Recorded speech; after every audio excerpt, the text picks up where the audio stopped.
pričamo o tome šta hipnoterapija nije.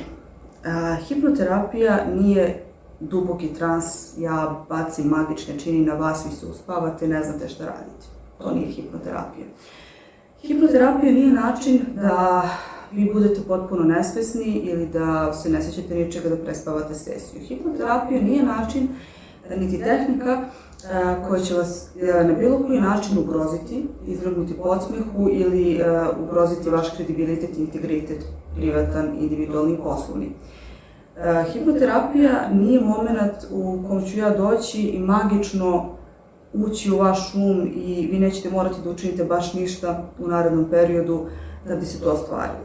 Dakle, to nije posao koji se radi preko noći. To nije magično rešenje. To nije tehnika na koju možete poslati najbliže samo zato da biste ih poslali, bez da oni zaista žele promenu. To nije stvar u koju ćemo koristiti da vi sad dođete sa svojim partnerom i kažete hipnotiši ga malo, da me malo više voli, da me malo više pazi.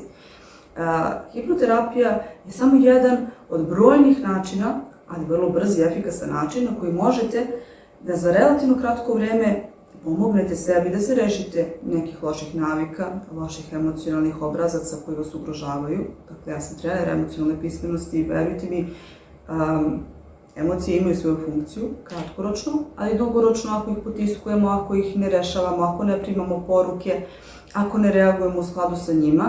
Sve su to negde talođe u našoj podsvesti, ne samo energetski, ne samo misaono, već i vrlo fizički, na nivou hormona i neurotransmitera i utiče nam vremenom i na naše fizičko telo, i na mentalno, psihičko zdravlje, i emocionalno i celokupno stanje. Dakle, hipnoterapija nije magija, nije magično rešenje, nije lek kao tabletica popijete i sve je u redu, ali jeste jedan od sjajnih načina koje možete da isprobate bez ikakvih nuspojava. Ono što hipnoterapija zapravo nudi jeste duboko opuštanje uma i tela, jer šta je hipnoterapija, šta je hipnoza? Pa jedno, da kažem, duboko opuštanje tela, jedno stanje fokusiranosti svesnog uma, dok na nesvesnim procesima postepeno radimo, dok naša podsvest prima jedne afirmativne pozitivne sugestije koje će se kroz vreme osnaživati, ojačavati i uticati na naše izmene naših navika i postupaka. Dakle, ako želite da vas muž ponovo zavoli, hipnoterapija nije za vas, ali jeste za vas ukoliko želite da ponovo poradite na sebi, na svom unutrašnjem stanju, da se vi dobro osjećate i da znate šta tačno želite u tom odnosu.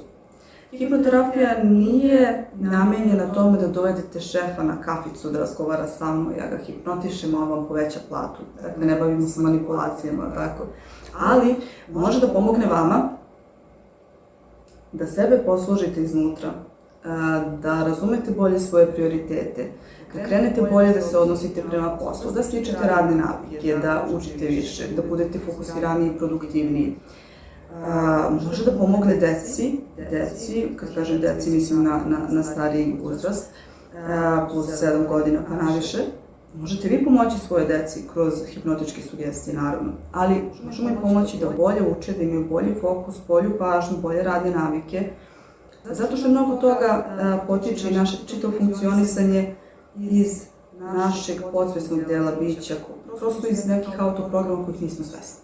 To je neophodno, naš mozak je magična stvačica, možemo sa njim svašta da radimo, ako znamo kako radimo na pravi način. Hipnoterapija je, dakle, terapijski postupak, terapijski pristup radu, kroz korišćenje hipnotičkih sugestija i hipnoze kao načina samo da se prosto opustimo, da taj racionalni um spusti svoj gard i da nam dozvoli pristup, da nam otvori vrata tom našem unutrašnjem, najdubljem biću i da odatle izvučemo kapacitete. Dakle, hipnoterapeut je neko ko će vama da pomogne da te unutrašnje svoje resurse, svoje probleme rešite iz svojih resursa i svojih kapaciteta i imate svoja rešenja. To možemo da uradimo na jedan vrlo efikasan i koristan način. Dakle, ne magija, ne čarobni štapić, ne sredstvo manipulacije, zapravo pravi način da dugoročno podržite sebe. Vidimo se.